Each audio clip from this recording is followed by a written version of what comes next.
Číselník zdravotných poisťovní. V bode programu nastavenia a služby sa nachádza číselník zdravotných poisťovní.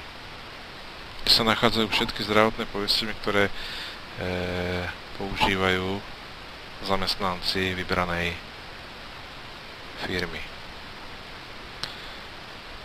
K parametrom jednotlivých zdravotných poisťovní sa dostaneme zase cez ikonku úprav, kde môžeme nastavovať teda číslo zdravotnej poisťovne, jej názov,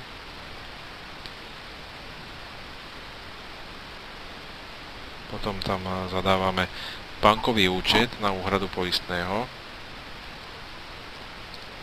pretože program umožňuje vytvoriť automatický príkaz na úhradu fondov, preto musíme nastaviť číslo účtu, numerický kód, prípadne IBAN, potom variabilný symbol platby, ktorý je zároveň číslom platiteľa, konštantný symbol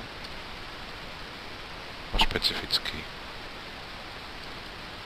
Tieto symboly potom program automaticky doplňa do spomínaného príkazu na úhradu fondov,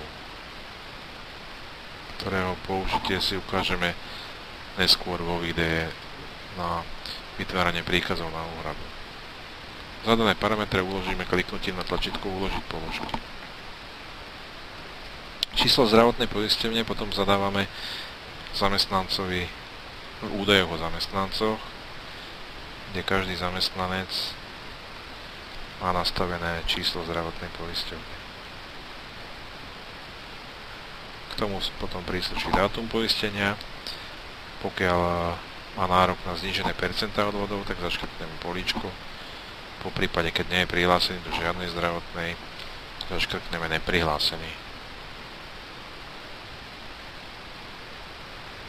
Než označíme zamestnancovi zdravotnú poisťovňu, musí byť nastavená v číselníku zdravotných poisťovní. Základné druhy poisťovní zdravotných dostanete už vybudované v programe. Stačí si vám potom ponastavovať čísla vašich účtov na úhradu.